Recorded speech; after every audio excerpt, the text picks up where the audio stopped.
恭喜娘亲恢复单身！谢谢小宝。快！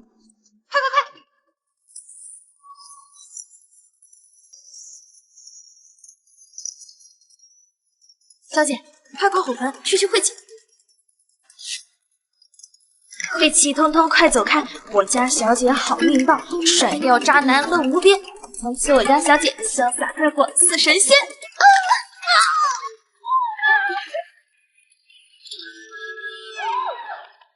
沈梦离，你为了跟我和离，竟然闹到了知府衙门，你还要不要脸了？哎，话可要说清楚，我跟你这种殴打妻儿的渣男可不是和离，我们是一绝，衙门判的。我不过是要迎娶婉儿作为平妻进门，你就把家里闹得鸡飞狗跳，不得安宁。我打你那是教育你作为人妻的责任。陈世静，当初是你自己允诺，娶了我沈梦离，绝不再娶别的妻妾，是你背信弃义在先。我懒得跟你辩解。这个小丫鬟你要带走啊？西西是我的陪嫁丫鬟，当然要跟我走。你还当自己是沈家大小姐呢？这京城上下谁不知道你沈家落寞没人了？离开我，哪个男人还敢要你？谁说离开你就没男人要我了？我的新夫君马上来接我了。小少爷，我们小姐什么时候找了个新夫君啊？娘亲送给东街媒婆3个铜板，媒婆说今日新爹爹就会上门下聘，包满意了。这谁家的公子迎亲？好大的排场啊！是啊。王管事，婚书聘礼都备齐了吗？根据女方要求，4箱金银珠宝都带上。加快脚步，别让对方有责。都走快点，别误了吉时。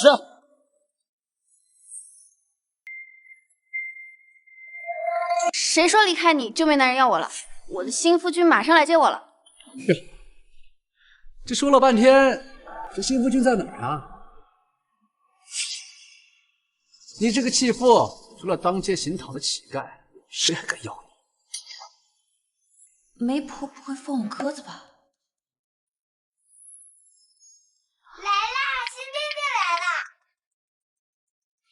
了！腰带玉佩4项聘礼，是他没错了。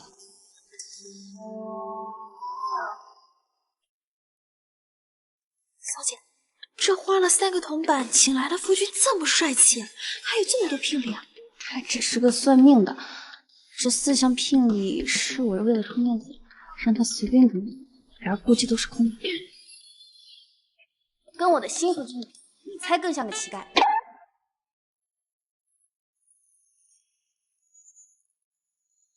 刚甩了渣男，就有这么帅的相公来迎亲，我真是赚大了！相公，你终于来了。你就是媒婆介绍的娘子？当然是我。你怎么才来？不是说好在衙门外面等我，我拿到议决书，我们就去找媒婆拜堂成礼吗？什么议决？怎么给我找的是个2家？我也不知道。跟我来。哎，姓陈的，我现在就去跟我的新夫君成亲，以后在大街上遇到我，记得滚远点。哎，小姐，那个媒婆在东街几号？明日我也想去。还有我们呢！小姐。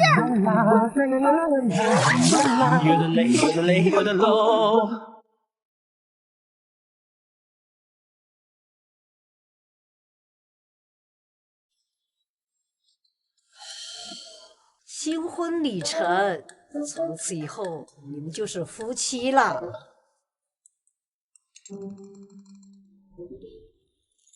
谢谢你，这个是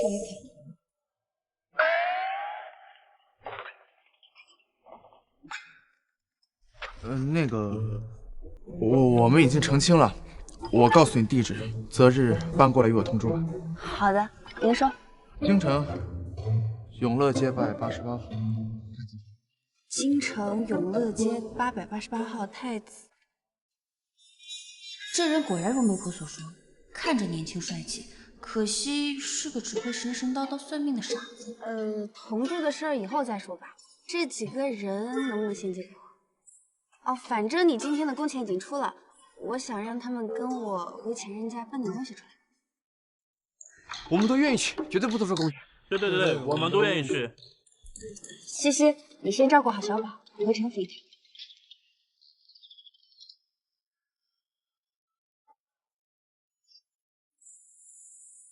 沈梦离，你还有脸回来？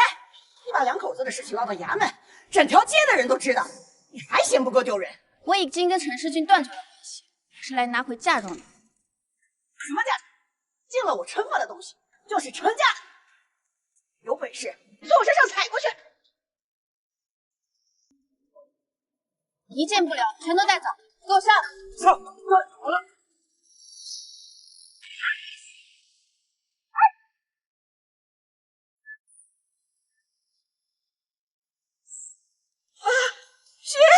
陈清才不过1个时辰，这是把本太子身边的人心都笼络了。锅碗瓢盆、床铺被褥、金银珠宝、绫罗绸缎，全都给我带走。后院还埋了几坛女儿红，也都给我挖出来。明白。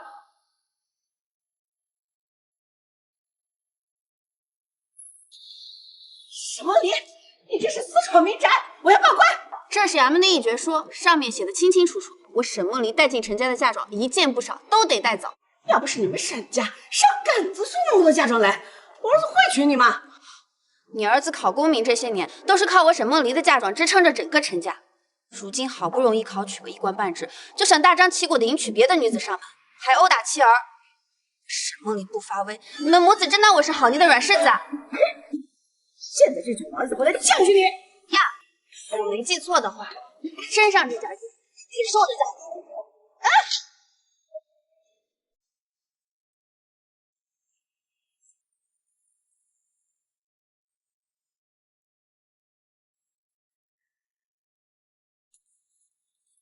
房子搬走了。儿子，沈梦离那个贱女人，把家里所有的东西都搬空了。娘，你这发簪呢？还有你这衣服，都搬走了。沈梦离，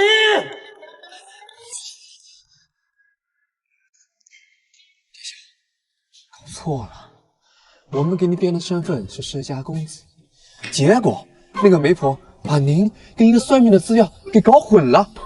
哎呦，我就说给了媒婆那么多银子，怎么给你介绍了一个二嫁，还带孩子的？哎，原来他以为我是个算命的呀。算命的就算命的吧，既然他不知道我真实的身份，到时候合理起来也方便一点。沈小姐，你的身份悬殊巨大，皇上和皇娘娘是不会同意你们婚事的。皇祖母因为我不肯选妃，闹得要削发为尼。我也是为了哄皇祖母回宫才出此献策呀。殿下，您还记得5年前那位吗？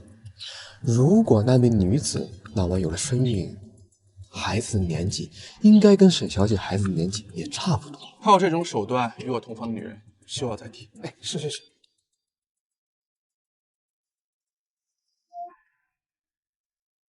辛苦你们了。唉，总算都办完了。沈梦离，给我站住！沈梦离，沈梦离，我告诉你，我的任命文书已经下了，我马上就要去刑狱司当差。你把事情做得这么绝，你就不怕我日后报复吗？怕你？你个背信弃义、始乱终弃的畜生，有什么好怕的？你找死！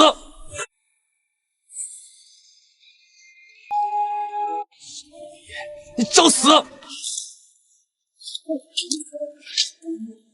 如果我没记错的话，她现在是我的女儿，你这样纠缠，实属不合理。可是刚任命的刑狱司九品提刑，我看你是活腻歪了。区九品，也敢在我面前叫嚣，简直可笑至极。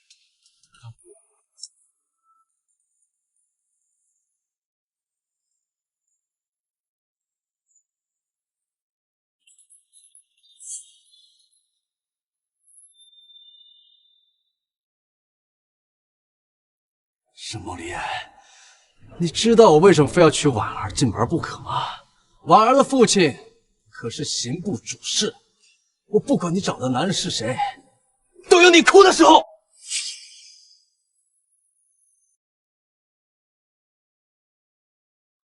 父亲，我给你们倒点热茶。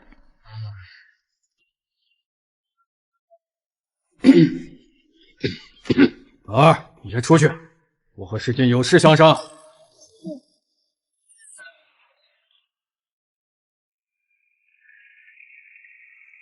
月上大人，您可识得这块牌子呀？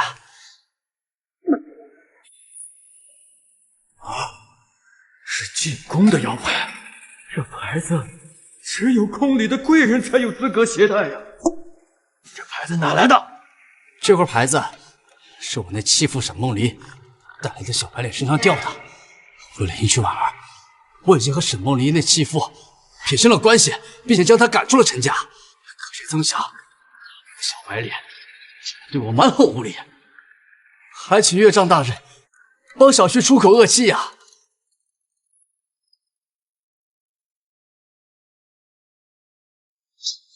你个蠢货，还不快给人还回去！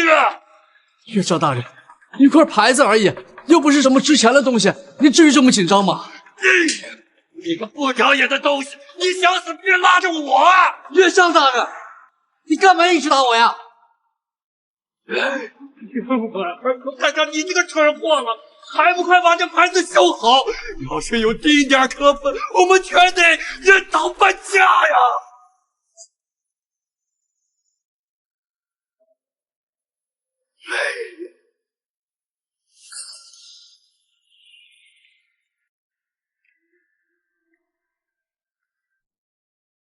不好意思啊，今日麻烦你了。不会，就你前任那点事儿，对我来说还算不上什么麻烦。你不像算命的，你到底是谁？我还要劝回皇祖母，不能把他给吓跑了。我就是个算命的呀。那他为什么老跟着你？他就是我在大街上碰到的，非要缠着我要跟我学算命手艺，赶都赶不走，可烦人了。对对对，我这一把年纪了，也没有什么挣钱的手艺，跟着赵公子啊，纯属好学，纯属好学。那怎么没看到你算命的招牌，也没见你去大街上摆摊挣钱？对呀，招牌呢？我为什么不到大街上给人算命挣钱？赵公子，你们的招牌不是前几日被人砸了吗？新的还没做好呢。是这样吗？对呀，就是这样。对了，娘子，我们都成亲了，还没见过家人，我带你回去见我家人啊。就见家人吗？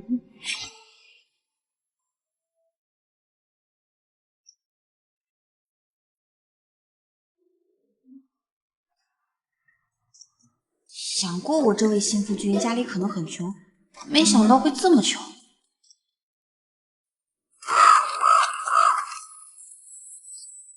他怎么在自个儿家门口还这么胆小？我祖母身体不适，需要静养，我也是第一次来。她最大的愿望就是能看着我娶妻生子，所以我才着急找媒婆给我介绍媳妇呢。原来是这样，那我们进去吧。皇祖母那边都交代清楚了吗？按殿下吩咐，我已事先跟太后说明，您和一个民间女子两情相悦，已经火速成亲。为了不吓坏人家，您一直瞒着身份，太后当即表态，她肯定会配合好您的。那就好。蝴蝶，小宝，你先在这里玩，娘亲待会来找你。好的，娘亲。这边。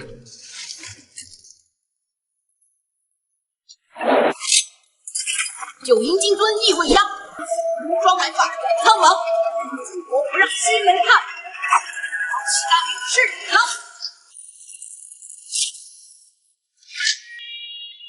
你说你祖母身体不好，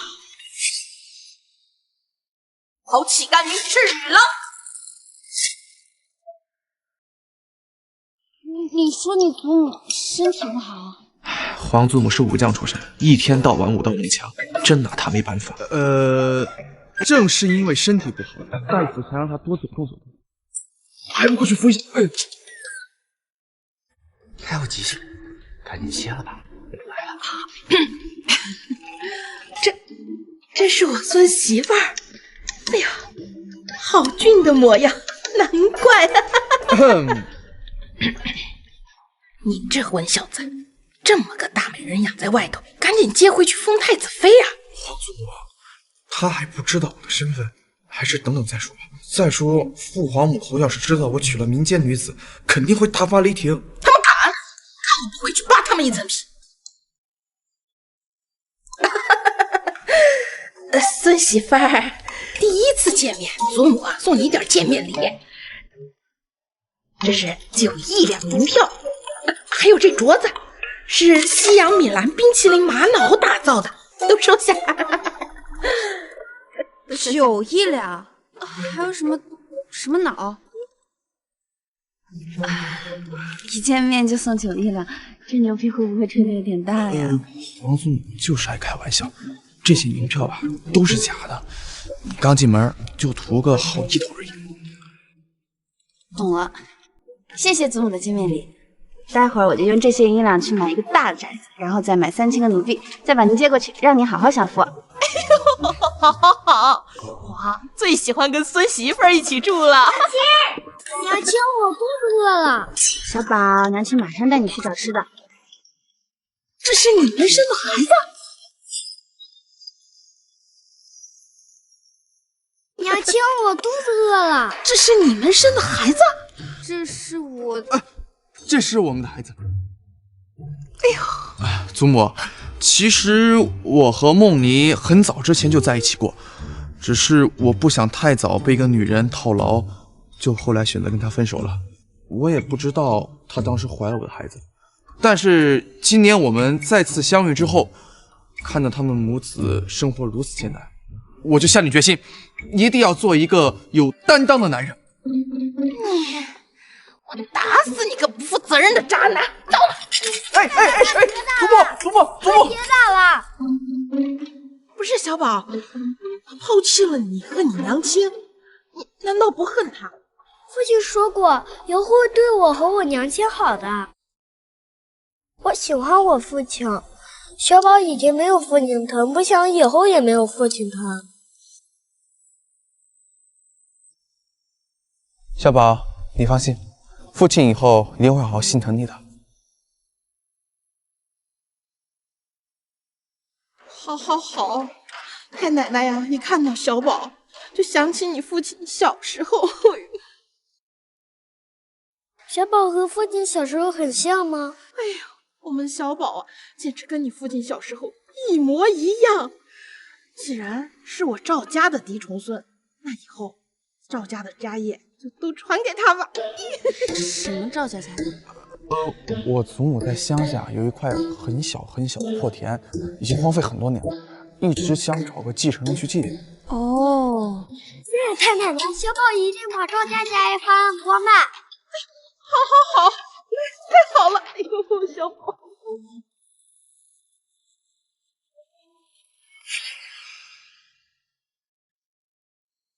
他真的很讨人喜欢，可皇宫太复杂，我不能让他卷进来。他跟我成亲只是为了哄他祖母开心，也许他根本就不喜欢我。如今各完其事，我们也该各走各路了。我答应了小宝，不会让他以后没有父亲的。小孩的话怎么能当真呢？娘亲，刚与太奶奶分别的时候，太奶奶说了，不准我们一家人分开。对，祖母要是想见你和小宝的话，也不知道去哪儿找你啊。我娘家亲人都已过世，如今离开陈家，还真没个落脚的地方。我知道处宅子，很适合你，附近还有学堂，方便小宝读书。是吗？那便一起去看看。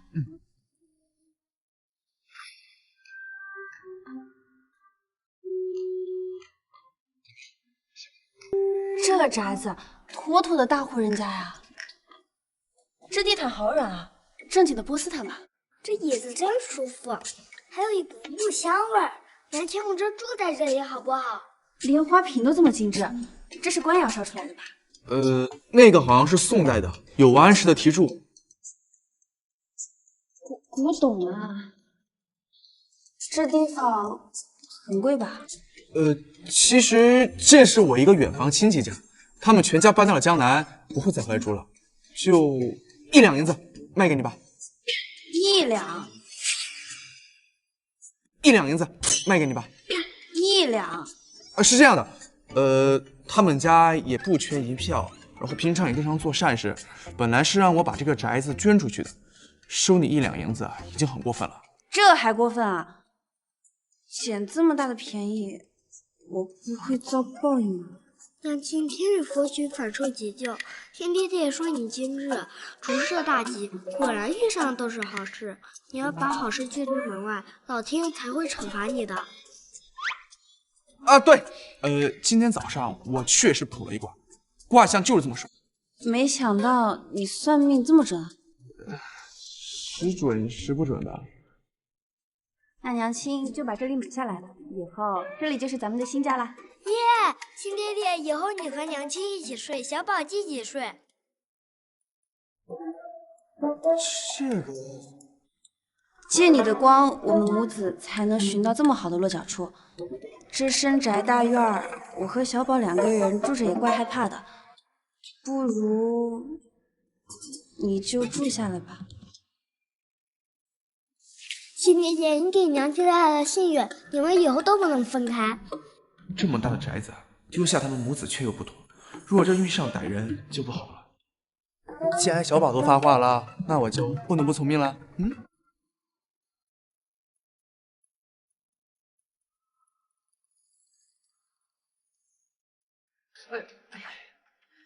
崔主事也太糊涂了，怎么能因为一块破牌子就打你好几个耳光呢？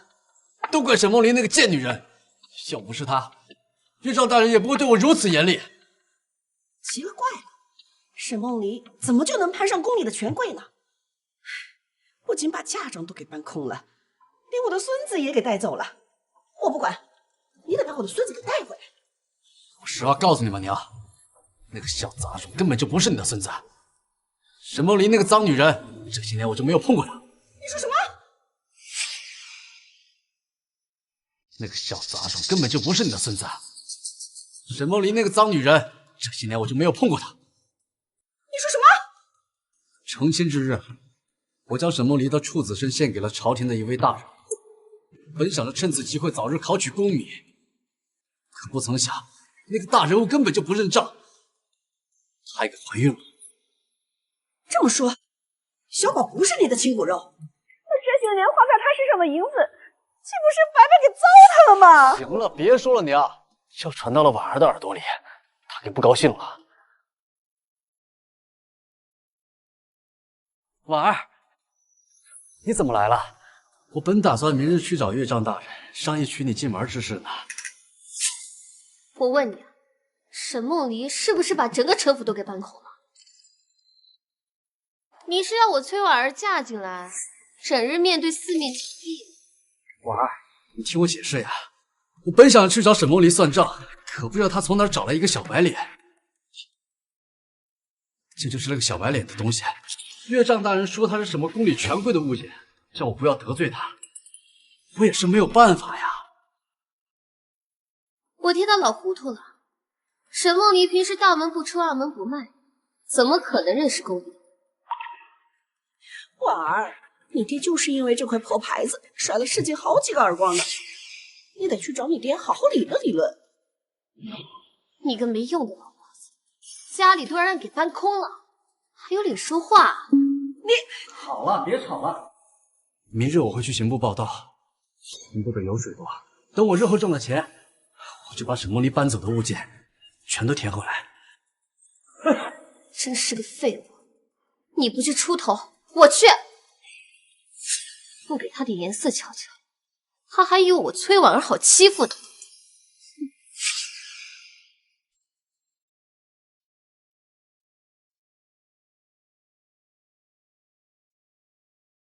小姐，怎么了？客人对这批货又不满意？我们才来部中做货3日，每日都有不同的客人刁难。我看呀，是有人故意找我们麻烦。是崔婉儿。看来这几日就是他在背后捣鬼，小姐，要不您还是避一下吧。他既然是冲我来，我不露面，他又怎会善罢甘休？崔婉儿，好久不见，为何不躲了？我为什么要躲？躲得了一时，躲不了一世。你瞒得了我爹，却瞒不了我。哎，你找的带腰牌那人呢？快叫出来给我瞧瞧。我不知道你在说什么。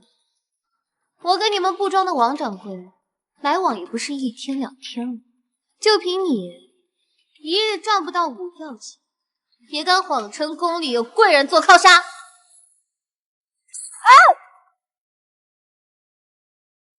小姐，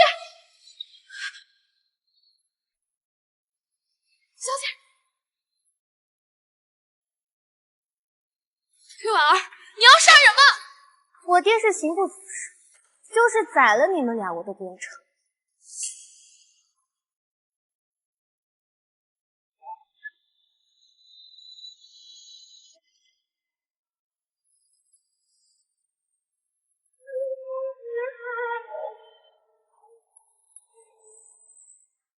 相公，圆圈勾勒成指纹，印在我的嘴唇，回忆苦涩的吻痕是树干，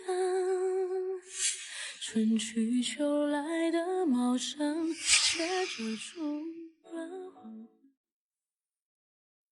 沈梦离，我今天就划划你的脸，看你还拿什么勾引我？你疯了吗？快来人啊！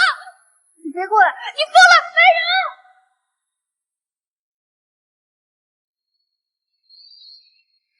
在找死！我警告你，我娘子今天有任何闪失，我诛你崔家9族！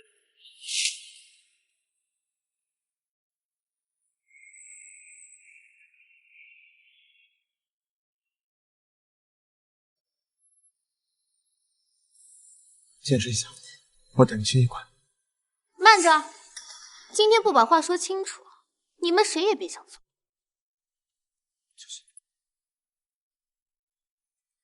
崔婉儿，我从来不亲自动手打女人，你不要逼我。我都打听过了，你就是一个臭算命的，冒充什么大人物？你现在把沈梦离留下，我要跟她好好道了一下嫁妆的事情，否则……你竟然真的动手！你不是不打女人的吗？你这种东西也能叫人？你们好大的胆子，敢得罪我的贵宾！掌柜的，是他先……你给我闭嘴！婉儿姑娘是刑部崔主事的掌上明珠，你们长了几个脑袋，敢跟她动粗？王掌柜，是崔婉儿先用热茶泼我眼睛，我夫君才忍不住教训她的。我那是用热茶给你洗洗眼睛，省得你区区一个下贱女也敢目中无人。沈梦离，你才来我这里干活几日，就把我们布庄的大客户给得罪了，你马上给婉儿小姐磕头认错。你这人不分是非，怎么当掌柜？我教训属下人与你何干？王掌柜，我在你布庄被打，你要不给我个说法，我就回去告诉我爹，让他换个地方定做刑部的棉服。哎，别啊，婉儿小姐，现在就收拾他们，还你一个公道。沈梦离，乔西西，待会儿再跟你们算账。你是个算命的，知不知道你就要大难临头了？哦，是吗？我怎么算出今天要倒霉的人是你啊？我怎么算出今天要倒霉的人是你啊？死到临头还敢咒我？告诉你，我这里养着几十个卖力气的汉子，等我把他们都叫出来，看看谁走霉运。你快走，干粗活的下手不知轻重，你真会被打死的。现在知道怕了。沈梦离，你和这个小白脸跪下给我磕100个响头，否则翻盘死飞，让王掌柜饶人。崔婉儿，你别欺人太甚。不用担心，这也交给我。你们这儿有做刑部棉服，想来是皇商吧？算你有点见识，我这布庄是司礼院御批的皇家买卖，就连当朝太子都在我这儿来买布料。我有钱有背景，捏死你就像捏死一只蚂蚁一样简单。哦，这么说来，你认识当今太子了？那当然，我去太子院，就像喝凉水儿。太子爷身边的管事，那是我的生死之交。莫非怎么学个这么暗的战地不走啊？这里是罪过。哎，赵公子，这怎么了？有什么心事吗？哎呦，黄管事，哎呦，您老怎么赏光来我这儿啊？这个人你认识？哎，看着眼熟。哎，我想起来了，是那个宋部的王什么来着？王八羔子。您说我长相长寿，特地给了我这个雅名，你还记得吗？啊，对对对，你是王八羔子。王掌柜向来势力如此殷切，此人定有些来头。若能搭上他，对我崔家大有好处。小女子见过大人。你谁呀？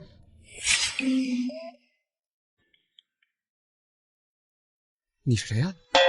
我是刑部主事之女崔婉儿，适才遭这些歹人欺凌，请大人替我主持公道。这下什么情况？他用热茶烫了我娘子的眼睛，我给了他一巴掌。天哪，他活腻了！大人明鉴啊，这对奸夫淫妇串通一气讹人钱财，刚才还对我动粗，可不能轻饶了他们。我可以作证，就是这个算命的确实打了崔小姐。黄管事，这您最大，您看是报官呢还是私刑？你呀，只要一句话。什么我最大？你这王八羔子想害死我啊！这里的事情交给你来处理，我先带命去医馆。哎，是。站住！谁让你们走的？王八羔子想活命啊！闭嘴吧！黄管事，小的不明白，还请你明示。哦。三个都走了，你快叫人拦住他们啊！你这个贱人，这一回我被你给害惨了！你这个贱人，这一回我被你给害惨了！姓王的，你竟敢打我！我就打你这个不知天高地厚的贱货！你以后别再想做刑部的生意啊！你爹是刑部主事，又不是刑部尚书，不做就不做。我留着布料给你们家买寿衣穿。大人，他们何心回来欺负我？你可为我做主啊！你少跟我再拉拉扯扯，你也配？沈梦离就是一个贱妇，你们干嘛都护着她？你再敢乱说，我就掌你的狗嘴！王爷爷，黄祖宗，不知者不罪，你就留我一条活路吧。哎，福祸自招，给不给活路就看你表现了。包成这样还怎么吃饭？现在拆掉腰力就不够了。哎，大夫都说了，我不爱了。娘亲，看不到饭菜可以要，亲爹得给你喂。吃你的饭。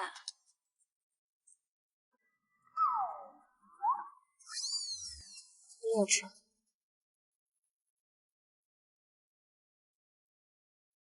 娘亲，我吃饱了。你才吃几口就饱了？狗粮吃再多，饭菜肯定吃不下了。你是不是想挨揍？娘亲才舍不得揍我呢。对了，布庄的王掌柜为什么会那么怕黄管事啊？啊，这个我也搞不懂为什么。莫非这个黄管事真有什么来头？我看他平日的穿着也很是富贵，不像寻常百姓。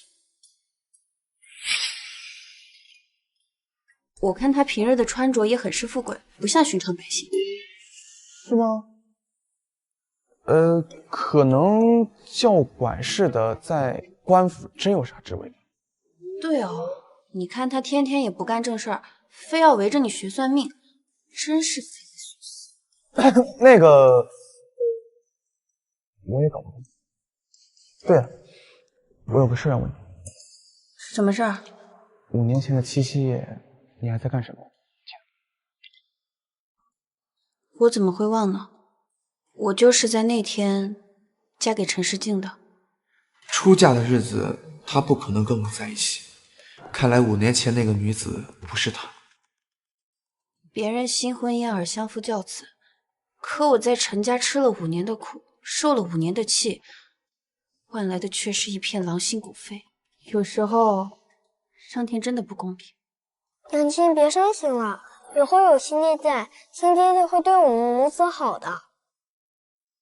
我们已经受了赵公子很多恩惠了，以后不可以再给他添麻烦了。一家人不应该相互帮助吗？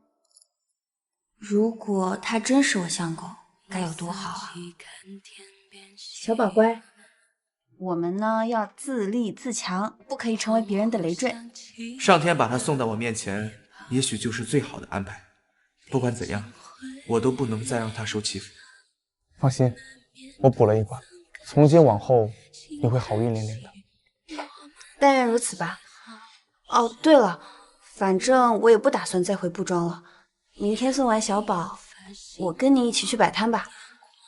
打打下手也好。啊？摆摊？算命啊？啊。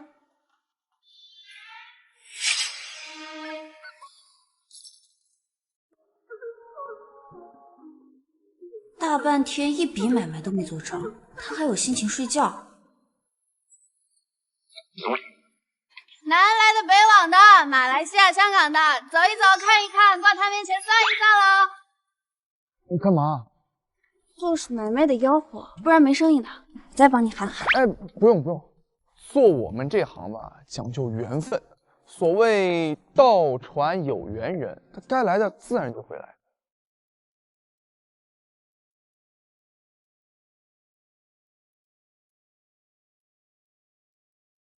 算命的，给我卜一卦吧。我就说吆喝有用吧。姑娘，你算是找对人了，我家先生算的可准了。是我。梦要跟我摆台算卦，你安排一下，不要露馅。殿下放心，包在我这里。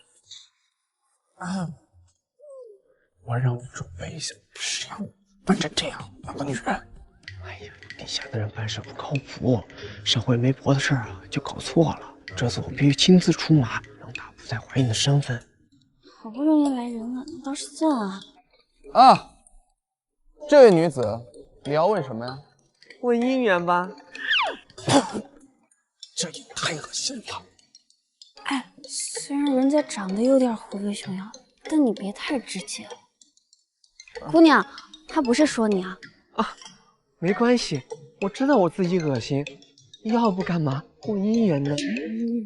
你这人还挺有自知之明的。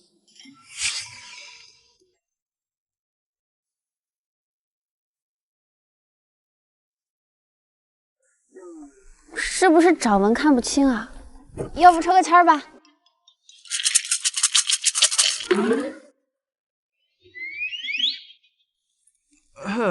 一去2、3里，烟村4、5家，亭台6、7座，8、9、10枝花。怎么解？这是说这位女子最近2、3年会成4、5次亲，这辈子吧还要换6、7个住处，还要生10来8个孩子。这也太离谱了，哪有人3年嫁5次的？你看都有人气笑了。我没气，是开心。你家公子啊，算的可太准了。其实我这2年已经嫁了3回了，现在啊带了6个孩子，就怕后半生不幸福。毕竟带了这么多拖油瓶，哎，男子都会嫌弃的。是啊，嫁过人了还带着孩子，男子会嫌弃的。不过有您先生的指点，我就放心了。说明啊，好日子就在后头呢。只要过了这个坎儿，终究会柳暗花明的。小姐，西西，你不在家照顾小宝，来这儿干嘛？现在顾不上小少爷了，你快跟我走吧，布庄都乱成一锅粥了。布庄现在跟你家小姐我已经没有关系了。怎么跟你没关系啊？你可是布庄掌柜的。我是掌柜的，我怎么不知道？到了布庄再跟你解释，你先跟我走吧，走。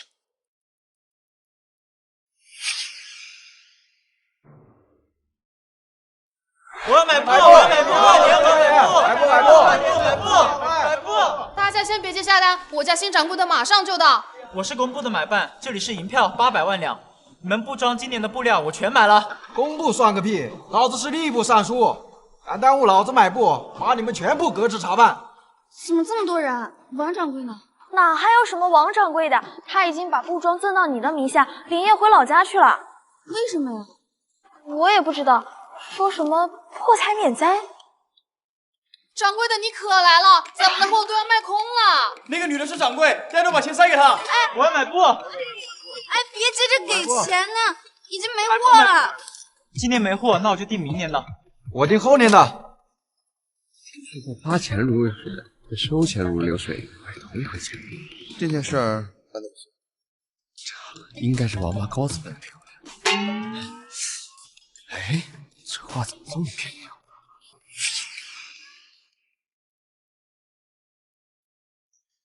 总算完事儿了。啊，突然就当了掌柜的，还有个男人在家烧菜带孩子，难道我真的如相公算的那般彻底转运，以后的人生都走花路了？祖母，您怎么来了？哎呀，来看我孙媳妇儿呀！哎呀，这地儿还凑合。听说你现在当了掌柜的了，可不许太操劳啊！对付那些客人，随便糊弄一下就行了。咱家不缺那点银。祖母，不是银子的问题，来这里买布的人非富即贵，还有宫里的大人物呢，糊弄他们可是要惹麻烦的。惹什么麻烦？你放心，你就是把那些陈布啊、烂布高价卖给他们，他们照样得对你客客气气的。看来祖母的病还没好，说话还是颠三倒四的。沈梦离，你这个贱人，给我滚出来！祖母，您先坐，我去应付一下。老婆子，乱叫什么呢？好你个沈梦离，搞得我府上鸡飞狗跳。你今天必须给我个说法。你家鸡飞狗跳，凭什么找我要说法？凭什么？就凭你把我们陈家搬空了，还打了碗儿。我今天要给你算总账。你想怎么算？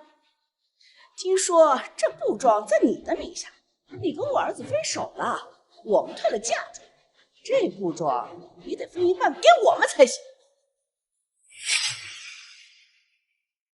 你跟我儿子分手了，我们退了嫁妆，这布庄你得分一半给我们才行。我说陈世静怎么那么无耻，原来他有个更无耻的娘。无耻的是你，退嫁妆长得人尽皆知的，自己的买就悄悄藏着。我不管，这布庄有一半是我儿子的，你要是不给，我就天天的蹭你的生意，做得成做不成。你不用在这里给我撒泼打滚，我作为掌柜的，现在就立下一条规矩：你们陈府上下，不管是人是鬼，一个都别想踏进这个布庄半步，给我出去！就凭你还想跟我立规矩？你是不是忘了以前你怎么伺候我的？那一口一个伯母，叫得多亲热。我想着你那时候的窝囊鸟，我就可笑。孙媳妇儿好样的，有我当年的风采。你敢打我，我跟你拼了！要死你！哎呦，大胆刁妇，谁许你在这放肆？你个小丫头，敢欺我！我今天非打掉你的牙不可！祖母担心。哎呦，妈呀！妈呀，牙给我打掉了！妈呀，牙给我打掉了！哎，祖母，再打要出人命了！狗奴才，今天算你运气好，改日你要是再敢来纠缠我孙媳妇儿，我绝不轻饶！你们说，单身强！孙媳妇儿，你还是别当什么掌柜了，不体面。我现在也算是红顶上人，跟宫里都打着交道呢，还不体面啊？你是玉儿的娘子，既然你已经嫁给了他那样身份尊贵的男人，还是要少抛头露面的。好的，祖母，以后我就天天陪您喝茶听戏，跟着你享福。这就对了。站住！你就是沈梦离？是我，有什么事吗？跟我们走一趟。去哪儿？让你走一走，哪儿那么多废话？等等，你们是哪个衙门的？我们是刑部的差役，封密南拿人。糟了，一定是陈世进公报私仇。记事拿人可有批红的公文？我们陈帝进的话就是公文，跟我们走。别动手动脚的！你这脑不死的，信不信我把你也抓回去？好啊，我跟你们一起走。不好了，出大事了！出什么事了？刑部的人把沈小姐给抓牢里去了。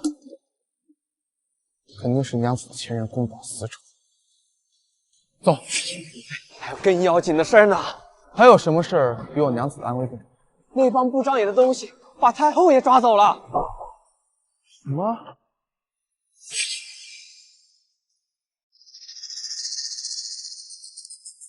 我到底犯什么事儿了？凭什么把我关起来？孙媳妇儿，省点力气吧，他们是不会理你的。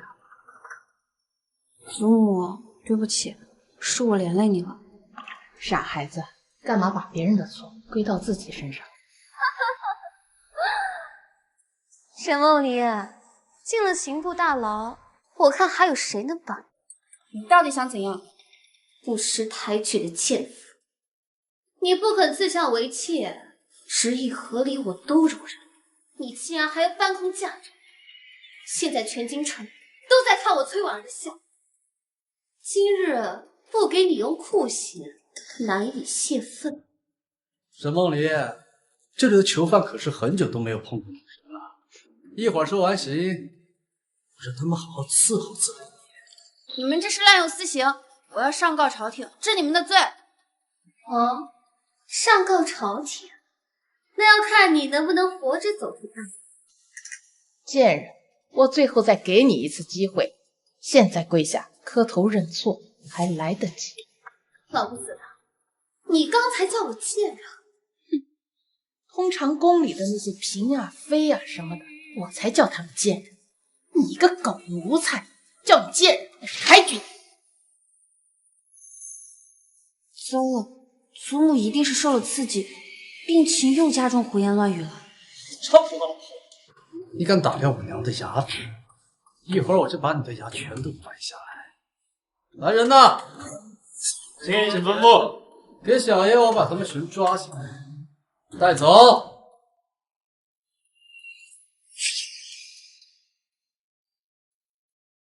给小爷我把他们全抓起来，带走。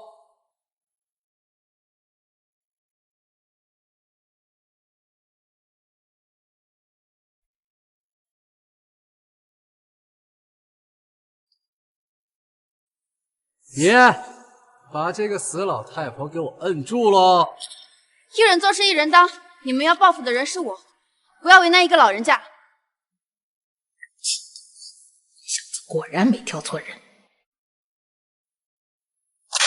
既然你执意找死，那我就成全。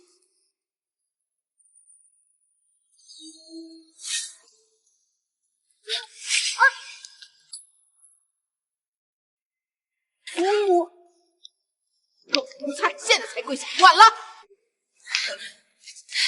娘子，你没事吧？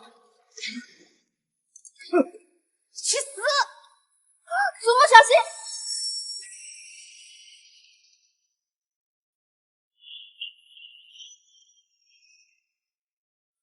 父母，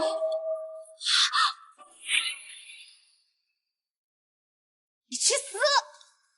祖母小心！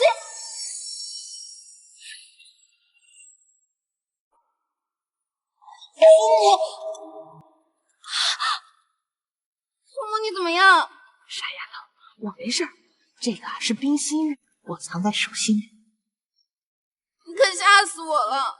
胆敢阻挡右行，本提刑现在就将你就地正法。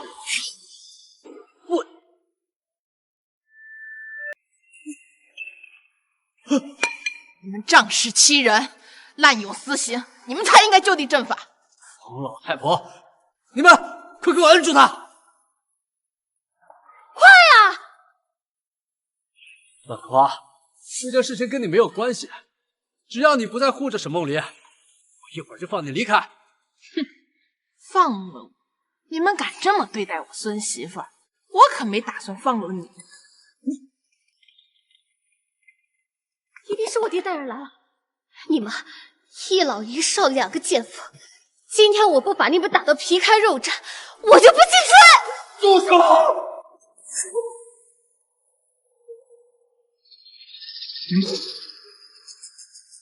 我行了。爹，这个疯老太婆无法无天，刚刚还打伤了我，你可一定要为我做主啊，爹！你胡闹什么呀？拿什么招惹人家？岳丈大人，你别被一块破腰牌就吓破胆了。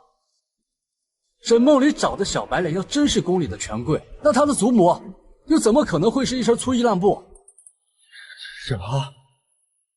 他是那个人的祖母？没错，就是他。他不光阻止用刑，还对我儿动粗。我现在就要将他就地正法。你把他就地正法，我治你牢牢的！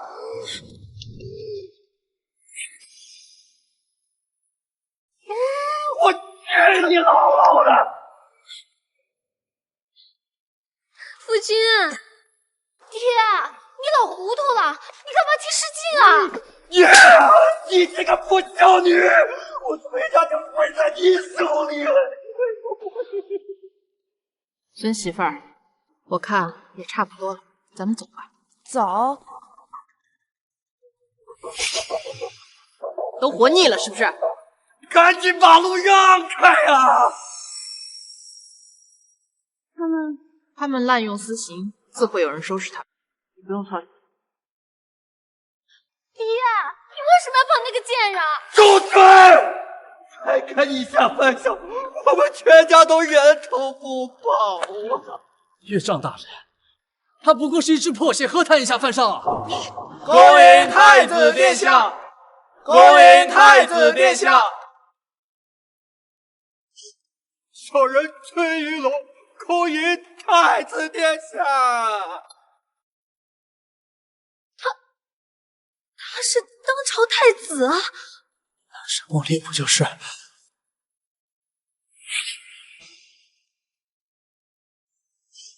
小人崔玉龙恭迎太子殿下！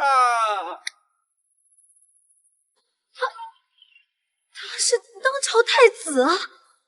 沈梦离不就是？姓陈的，你多次以下犯上，欺辱我的娘，可知罪？太子殿下，小的已经按照吩咐把人放了，而且小的也没有泄露您的身份，求太子殿下网开一面，给我们一条活路吧。死罪可免，活罪难倒，就罚你们崔家9代为奴，所有财产抄没入宫。谢殿下不杀朕。不过在这之前，这里所有的刑具你们都要受永劫。太子殿下，是小人有眼无珠，求殿下开恩呐！这么多的刑具，就算是铁打了身子也扛不住啊！那就看你们自己的造化。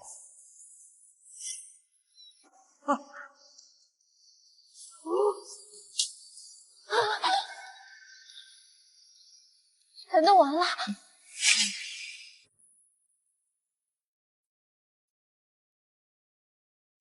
这几日都相安无事，看来朝廷里还是贤臣居多，由不得那些昏官胡闹。难得的太平盛世啊！小姐，小姐，里面有个客人特别挑剔，你快进去看一看吧。咱们的客人不是都挺随和的吗？走。小姐，就是这人，挑了一上午的花色款式，嫌东嫌西还要杀价。听说是相府来的，你小心点。这位客人，沈梦离，表姐，听说你被陈家给休了，怎么没去找我父亲收留你？这个杨桃儿表姐跟姨母姨父一个德行，贪财失礼，最爱站干安看笑话。不是休，是一绝，都是一个意思。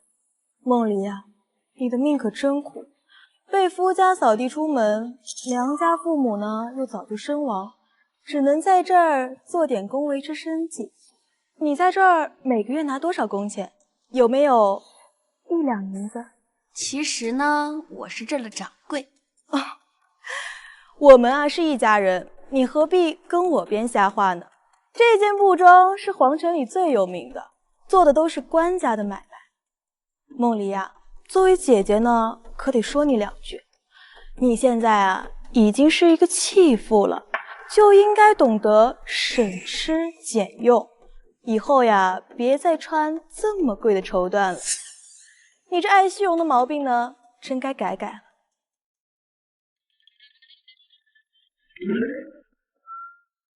掌柜的，咱们上个月进账7000万两，除去宫里供奉的，净赚5000多万，请您过目。这点银子就不必给我看了，你看着办吧。是。表姐，你刚刚说到哪了？这布庄真是你的？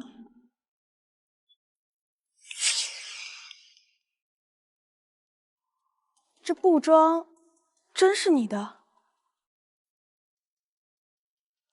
梦离啊，没想到你现在这么有出息了，你怎么突然干上这么大买卖了？唉，不是我想干，是别人硬要把生意塞给我，财运来了挡不住嘛。那些纨绔子弟都爱拿些银子给小老婆做生意，难道沈梦离是被人包起来了？啊，梦离啊，这独身一人呢，也不是长久之计。要不我给你介绍几个相熟的男子？其实我已经有新夫君了。他果然傍上了金主，真是个没廉耻的荡妇。有钱傍身呢，固然是好事啊，但是在这天子脚下，1000万两的家财都算不上什么的，还是得找一个有权有势的夫家，这日子呢才能过得安心。死鸭子嘴硬，你怕是嫉妒的要疯了。表姐，你还尚未结亲吧？我这里往来不乏权贵，要不然给你多介绍几个。哼，不用了，既然遇见了，就顺便告诉你吧。过几天呢，我就要嫁给当朝宰相的3公子，明天呢就要在太和楼举办定亲宴。你呀，刚好来长长见识，别整天啊跟个钱串子似的，一身的铜臭气。宰相家的3公子，不是才刚满月吗？怎么样，吓着了吧？是有点吓人哈。行了，你这布庄的布呀，也没什么可挑的，你就每样送我1匹，当做是给我的新婚贺礼吧。每样都要啊？怎么，你不舍得啊？这做买卖嘛，脑袋要灵活一点。以后呀，我帮衬你的机会还多着呢。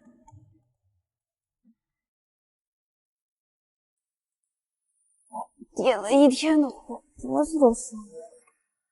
娘亲，你回来啦！娘子，你回来了。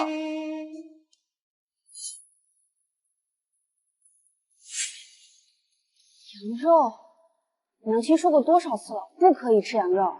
是新天姐给我买的。你下次买这些之前能不能先问过我？小宝吃羊肉会起疹子的。对不起啊，是小宝闻着了香气，嚷着非要吃，我就买了点回来。娘亲，新爹爹也起疹子了。怎么你也对羊肉过敏？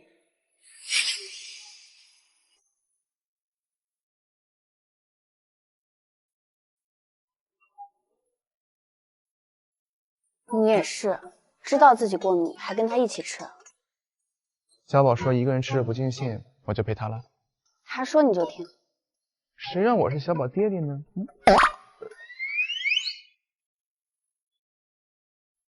我先去休息了。哎，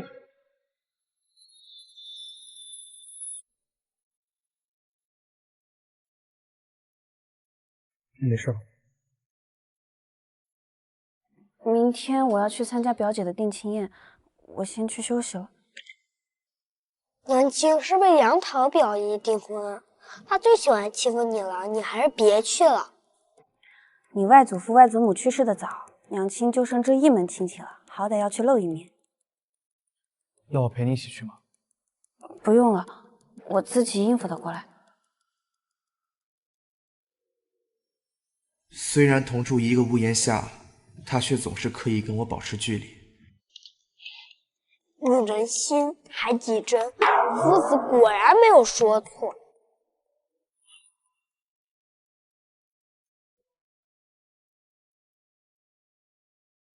这太和楼的位置啊是最难定的，我抬出相府的面子，才订到这一间包房。今天让你们娘家吃顿好的，沾沾相府的光。好女婿，成了一家人，杨家以后靠你多多照顾了。哎，还没入洞房，别提着叫女婿嘛。这人到齐了吗？哦，还有位表妹没到。什么表妹？这么大架子，老子饿了，不等了，上菜。桃儿，你跟梦离说清楚了吗？你的定亲宴，她不会不给面子吧？沈梦离刚背夫家扫地出门，又看我找了这么好的夫婿，也许是怕受刺激，所以不愿来吧。还是我娘子会说话，来香应该。我来晚了。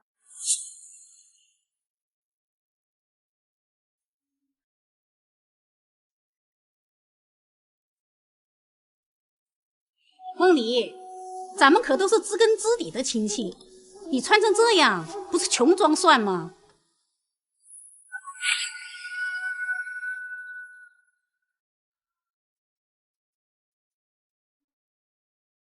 我来晚了。你穿成这样，不是穷装蒜吗？姨母，我这身衣裳是随便挑的，没有装蒜。娘，你还不知道吧？梦离现在啊，做的可是大买卖。女子名声坏了，赚再多的银子有什么用？梦离，你这次被休，把娘家人的脸都给丢尽了。话也不是这么说的，丢不丢人的也不是哪个人说了算的，赚到银子才能实实在在过好日子。沈梦离，你这话什么意思呀？难不成我们大家都是嫉妒你吗？这丫头太没规矩了，正面凑钱，显摆到人家定亲宴上。今日是表姐的订婚宴，大家就不要再关注我了吧，否则倒真像嫉妒我似的。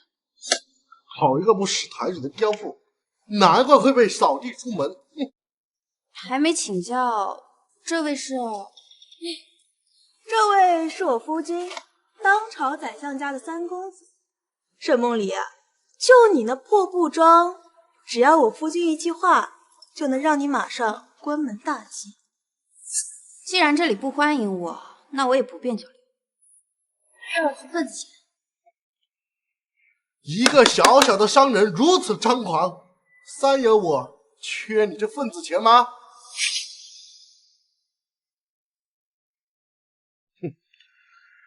一个小小的商人如此张狂，三爷我缺你这份子钱吗？再来喽！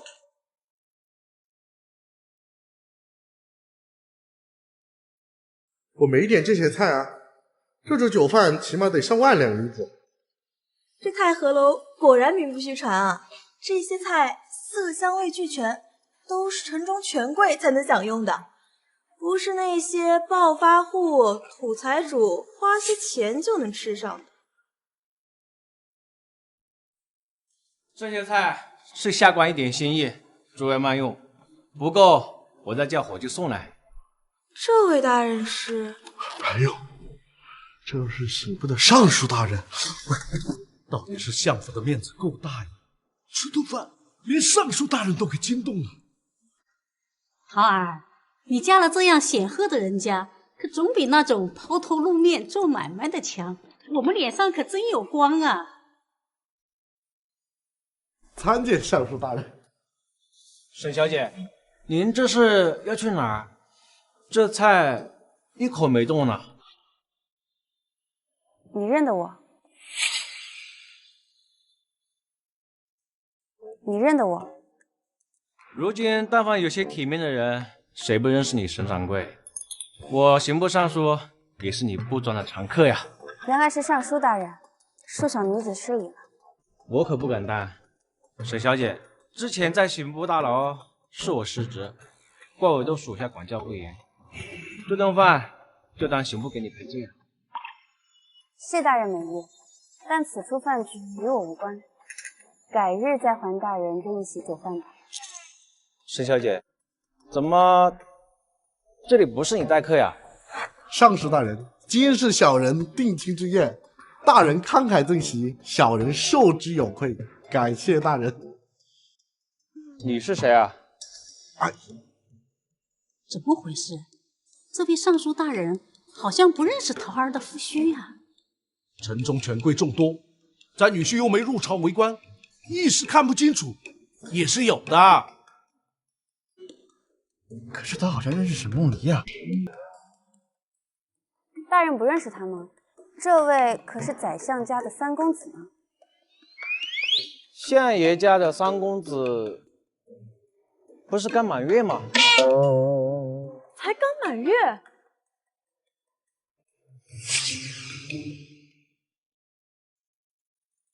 相爷家的三公子不是刚满月吗？才刚满月。大人公务繁忙，恐怕是搞错了。今日家宴多有不便之处，改日到相法，我定好好款待大人。我想起来了，你就是相府茅厕里招工藤的小厮吧？在家盘喊老三，到处给人当干儿子，人家都叫你三公子，就是你吧？还真是三公子。那我这位表姐还真是说了门好亲事。你居然刷公桶的，那我岂不是被你脏手？女儿，这到底是怎么回事？看来这顿饭也没人吃得下。姨母、表姐，我先失陪了。尚书大人，改日布庄再叙。沈小姐慢走。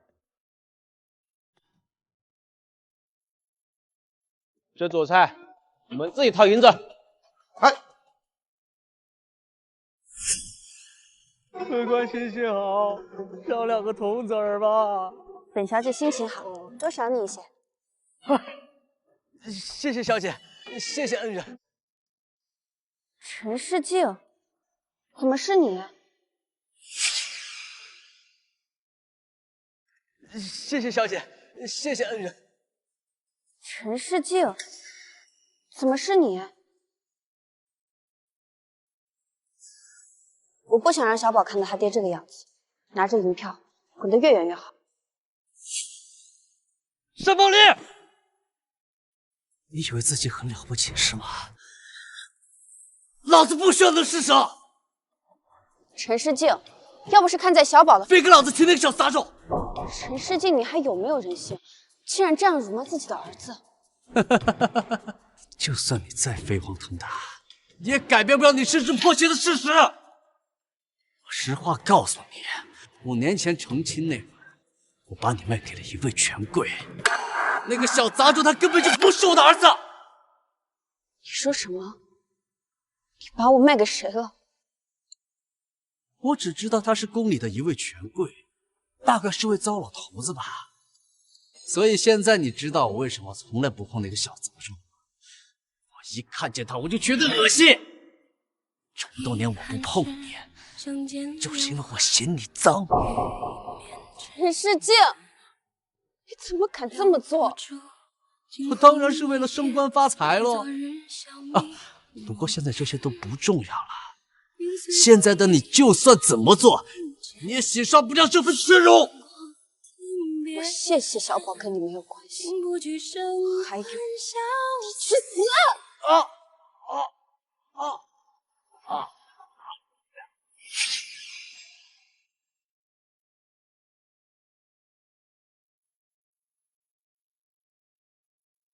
你凭什么这么对我？当初真是瞎了眼，嫁给了一个这样禽兽不如的畜生。我是个不干净的女人，我有什么资格去爱他？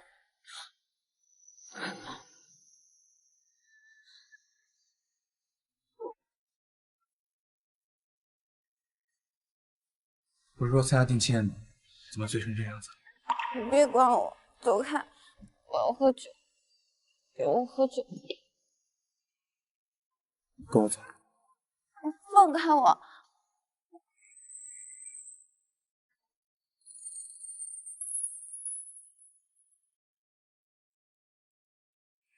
我和小宝都很担心你。问你的，我问你一遍，你要不要我？是你一直躲着我的。回答我。要，当然要。可我已经嫁了人，还带着孩子。像你这样好的男子，应该和更好的女子相守一生。对我来说，你就是天底下最好的女子。梁子，我只愿与你厮守一生。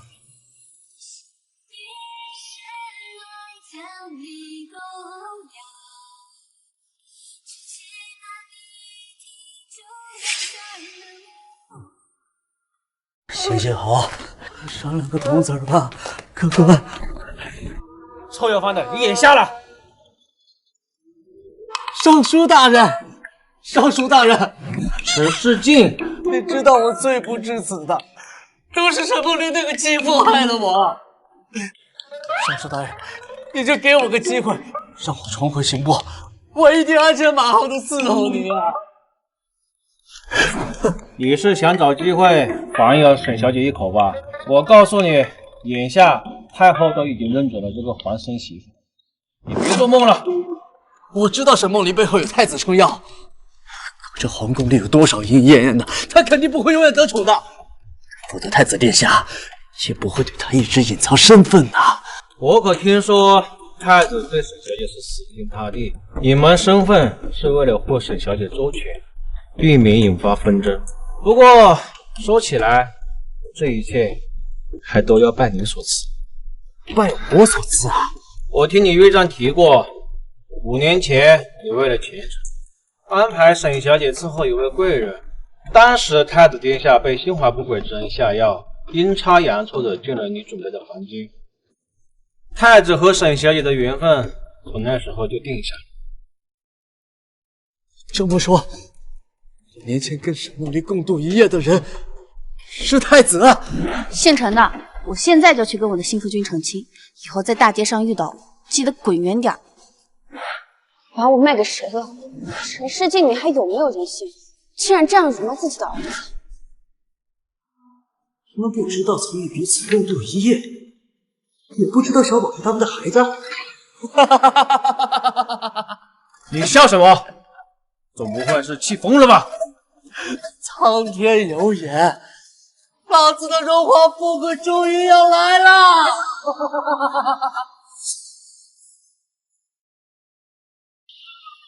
公子，进来玩呀！我这辆宝贝可多着呢。公子，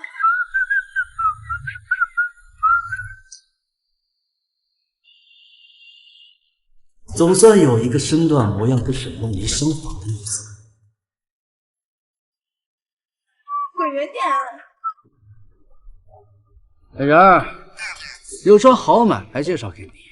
死叫花子，滚远点！别烦老娘做生意。别着急赶我走啊！这买卖要是成了，保你几辈子不愁吃喝。这位爷，我看您啊，也像是场面上的人。不知有何吩咐？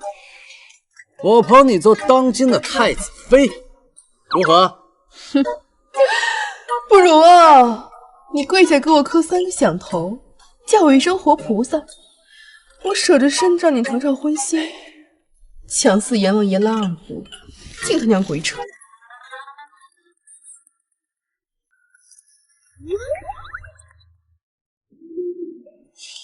你是不是鬼扯啊？跟我走一趟便知。只要有银子，让我干什么都成。这样，银子可不能白拿，你去找一个5、6岁的男童，给你当儿子。我们这里呀，最不缺没爹的野孩子。不知相公，你想要什么样？别乱讲，你现在的相公可是当朝太子，而我就是将来的国舅爷。哈哈哈哈哈哈！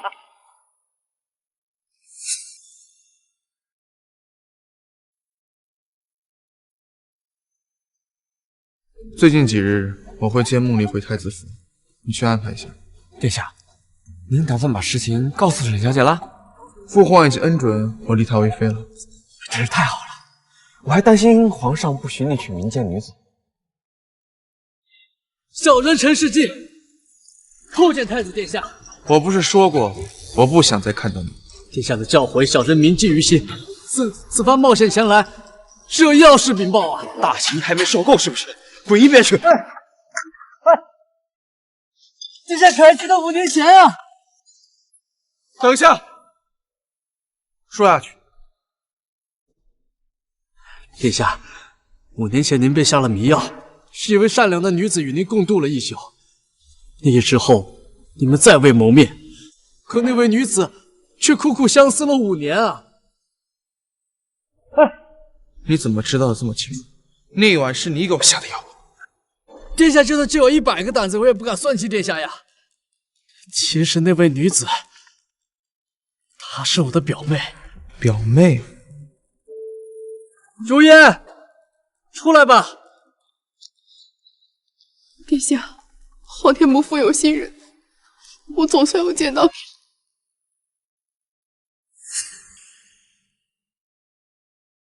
如烟，出来吧。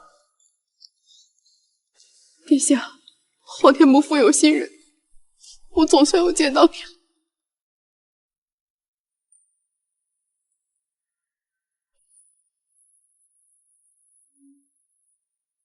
你在耍什么花招？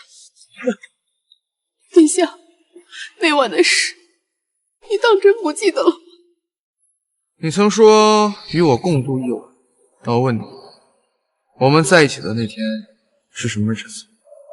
我记得那天是七夕节，殿下被人下药，闯进我的厢房，我见殿下饥渴难忍，遂以红纱遮面，将女儿身献给了殿下。本来此事我羞于启齿，怎知朱太暗箭，到觉察时，胎儿早已成型，于是我便将孩子生了下来。这些年我不知道遭受了多少白眼，终于盼与殿下相逢。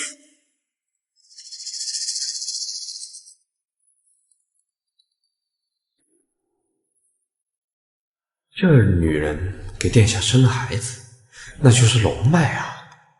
按规矩得立她为太子妃才行。那沈小姐岂不是？这5年来为什么不找我？当时我并不知晓殿下身份，人海茫茫，我更是无处寻妻。前日里听表哥听起此事，前因后果竟分毫不差，我才知晓孩子的父亲便是殿下。一派胡言！你可知道冒认皇嗣是什么下场？此事千真万确啊，殿下！那日我与刑部诸位大人皆在酒楼，你住在天字1号房，这房间、日子都对得上。此事事关皇室血脉，微臣不敢隐瞒，请殿下明察。殿下，此事体大，我看还是请太原来检验一下。你马上去吧。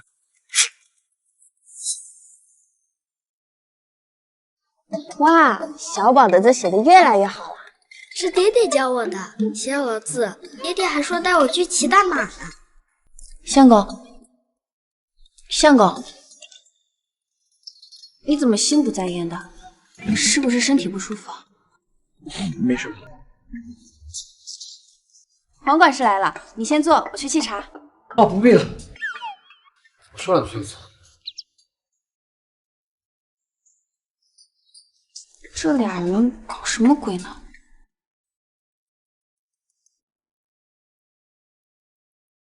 结果如何？我把人带到太医院，请出先皇遗骨，用滴骨学法滴血验亲。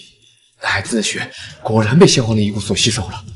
骨血相连，如果没有血缘关系，后人的血液就无法渗入先人的遗骨。看来那孩子真是我的。殿下，还要不要带沈小姐回太子府？梦离已经伤过一次心，不能让她先前的遭遇重演。可那孩子，我必须得认。你先把人安顿下来，等我跟梦离解释清楚再说。是。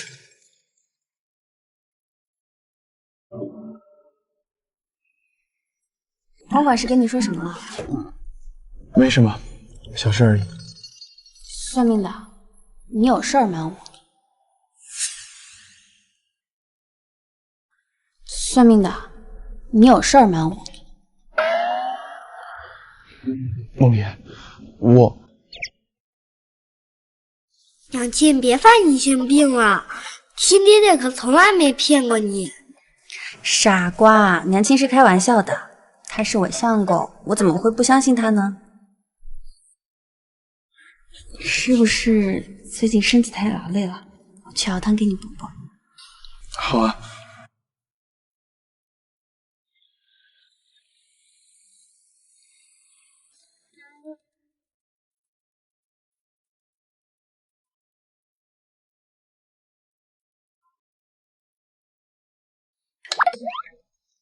看什么呢？小姐，你最近红光满面的，有人疼叫你不一样。别瞎说，点你的货去。分明是见色忘友，看来我也得去催催女主，给我找个相公了。哎，这封是什么东西？不知道是谁放在柜子上的，大概是给小姐你的吧。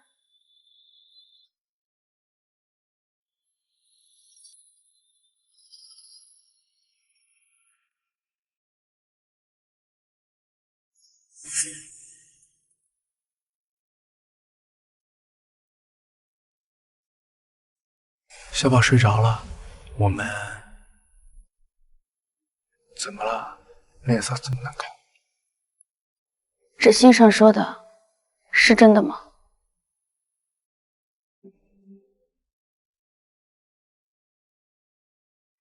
我为你夫君养子数载，望念孤儿寡母，还我幸福之家。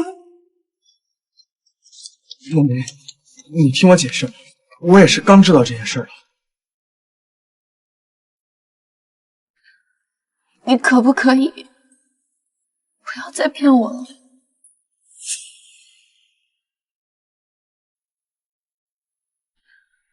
你可不可以不要再骗我了？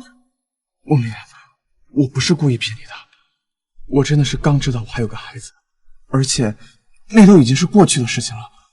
我现在心里只爱你一个人。这话陈世静也对我说过，一个爱字，男人可以说得如此轻巧，可在女子听来，便是一生一世。我会对那个孩子负责，也同样会对你和小宝负责。遇见你之后发生了很多事情，我本来以为我们可以就这样一直幸福下去。我时常问自己，到底配不配得上这份幸运？可到头来，才发现全都是梦幻泡影罢了。你没有生活在幻影里，你是我有没有病的娘子。我求你给我个机会，让我守护你和小宝，守护我们这个家。这世上多了去了三妻四妾的女子，可我沈梦里既不愿与别人同享夫君，又怎会夺人所爱？梦里，我会给那对母子找一个栖身之所，我们以后过好我们自己的日子就好。如果真的同意，那与崔婉儿合一，你向来算得准，应该能看清我们的姻缘吧？我们的缘分才刚刚开始，我们可以白头偕老的。可惜这次你看错了，我们合理吧？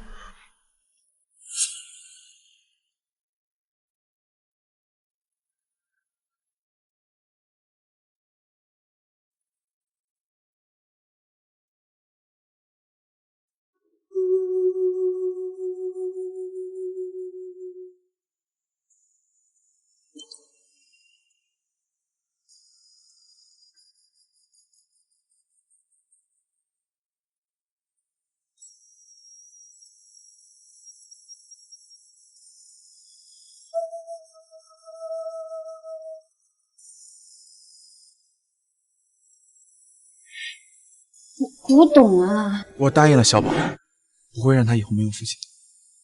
小孩的话怎么能当真呢？娘亲跟他太奶奶分别的时候，太奶奶说了，不叫我们一家人分开。相公，你终于来了。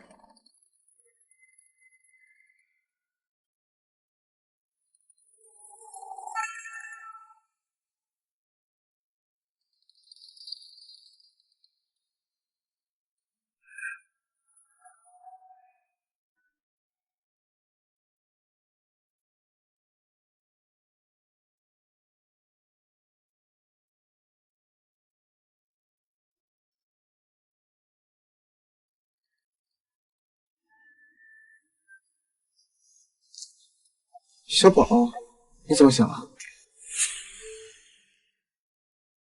小宝，你怎么想了？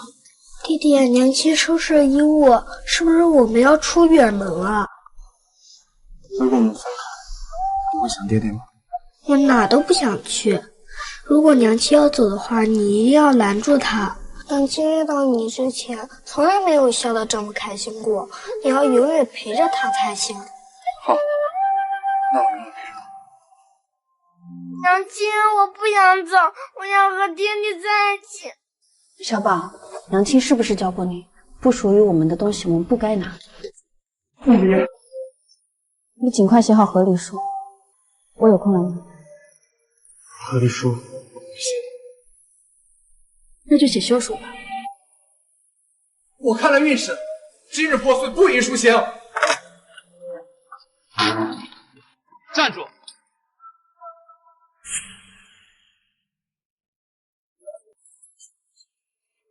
站住！你们为何拦我？城中闹盗匪，全城戒备森严，所有人不得外出。我就说今日不宜出行，咱们先回去再说。是有道理，你们应该守在门口不让人进来，又为何要拦我出去？这黄管事想了什么破理由啊？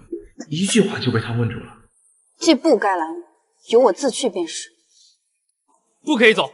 让我走！不可以走！让我走！不可以走！让我走！可以！让我走！不可以！让我走！不可以！让我走！这少娘子，胆敢妨碍公务，我砍了你！小心！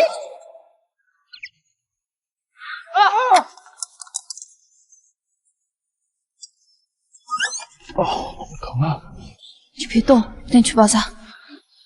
爹爹真牛！你左土欺负百姓，我并不与你们干休。我们也是奉命行事，您多担待。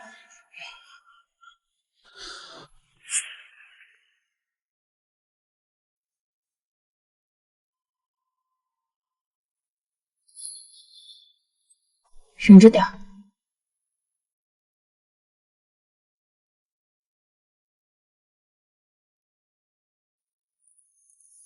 梦莲，不必说了，等戒严结束我就离开。可这宅子是你的呀。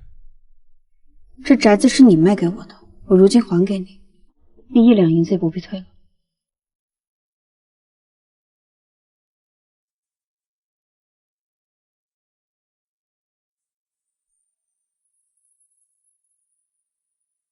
娘亲，爹爹还没吃饭呢。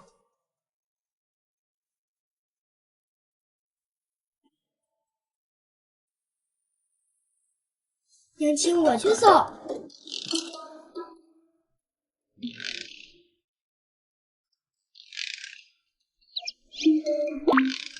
这样就好了。爹爹，娘亲让我给你送饭吃。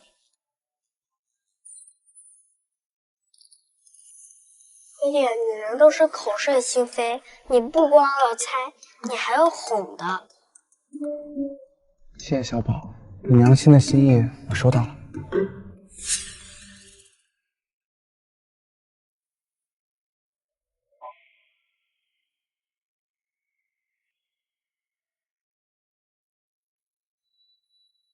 夜深了，小心照亮。他是个好夫君，可惜相逢恨晚。与你无关。你放开我！哎，你没事吧？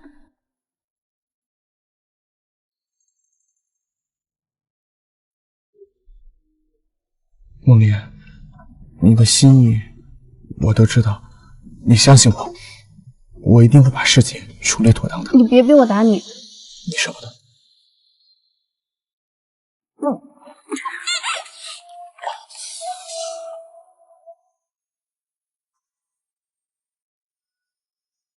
己所不欲，勿施于人。我绝不能当第2个崔婉儿。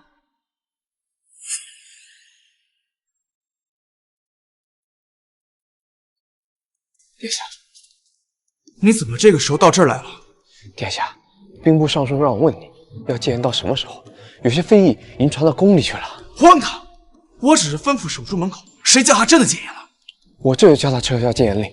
不过殿下，事到如今，你的身份也不能再瞒了。现在提这个事儿，只会加深梦离对我的反感。还有那个孩子，既然是龙脉，总得有个名分吧？那对母子现在怎么样了？我把他俩安顿在宫外，整天大鱼大肉伺候着，滋润的不得了。哎，昨天还让人要吃烤全羊呢。你说那男孩能吃羊肉？可不是嘛！好家伙，那1只羊，哎，让他俩吃了个精光。哎，我怎么把这茬给忘了？您和皇上都不能吃羊肉啊！你下次买这些之前能不能先问过我？小宝吃羊肉会起疹子的。小宝跟我和父皇一样，吃了羊肉会起疹子，可那个男孩吃了之后一点症状。难道说？马上把陈世进抓起来，这件事儿一定要查个水落石出。是。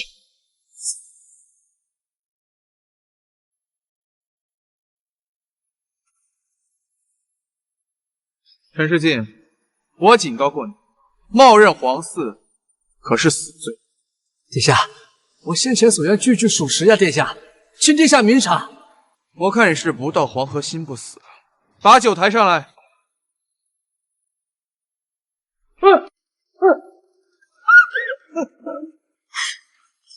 我给你们最后一次机会，那孩子究竟是谁？殿下，我冤枉啊！我真的没有说谎。那你就到下面去跟阎王爷喊冤吧。殿下，我说，我全说。你傻呀！他李梦水身上之前是不会杀我的，要是告诉他们，我们都得死。大哥，我是来图财的，我不是跟你玩命的。说，到底怎么回事？我是最前楼的姑娘，是他花银子雇我来的。那个孩子是我一个姐妹的，他爹是谁我也不知道。如果那个孩子不是我的，那他怎么会通过低谷认亲？是柠檬水，我们给他灌了3天柠檬水。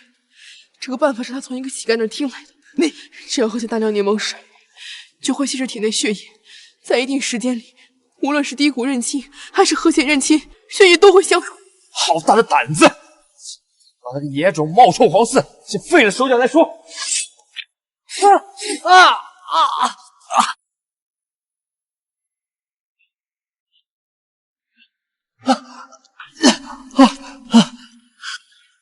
你的老底都被揭穿了，还有什么好说的？殿下饶命啊！我只是当时一时鬼迷心窍，想要翻身，你就看在沈梦离的份上，你就饶了我这条狗命吧。抛妻弃子，你还好意思让我看梦离的面子？殿下，您有所不知，5年前正是在我的安排下，沈梦离才和您共度了一宿，你们的缘分还是我促成的呀。你说5年前与我同床共枕的女子就是梦离？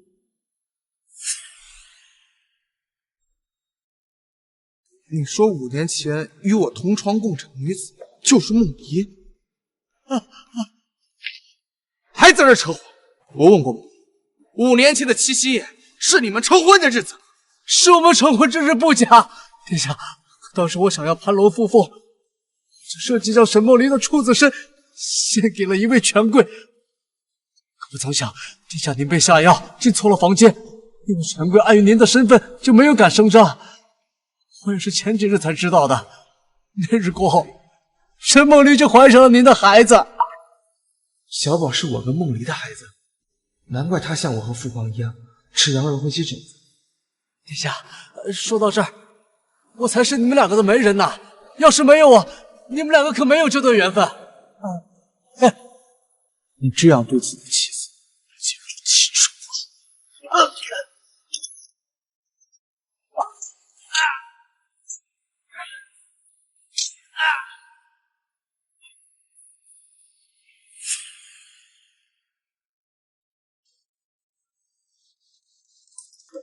小宝才刚睡下，你就……你怎么来了？外面不是在戒严吗？梦离，我求求你了，救救我儿子吧！他被太子爷给抓了，你要不救他，他的命可就保不住了。你说当今太子爷抓了陈世建？是啊，眼下能救他的人只有你了。不管是谁抓了他，都是他自作自受。况且抓他的人是太子爷，你来找我也没用。怎么会没有啊？那个算命的啊，我是当朝太子，他可是你的夫君啊！你说什么？我把实话都告诉你了。其实5年前霸占你一夜的人，就是这位太子殿下。他看中你的美色，非要在新婚之夜强占你的身子。我说是我儿子了，就算是满朝文武，谁敢逆他的意思？这些年事情苦在心里，所以才那样对你。你千万不要怨恨他，一定要救他的命啊！他们人在哪儿？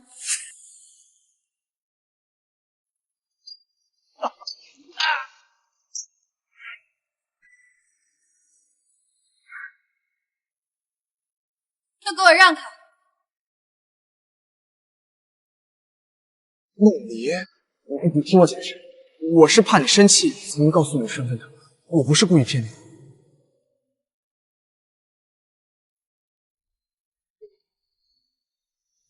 不用说了，我知道你没骗我。从今以后，我不会再离开你。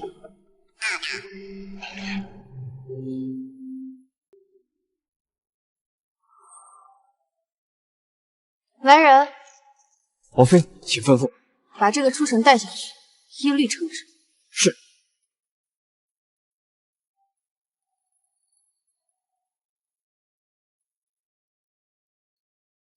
殿下，以后你会不会也像父皇一样，也有3宫6院？你还没答我话呢，沈梦离，其实很多年前我就决定，今生与你一人。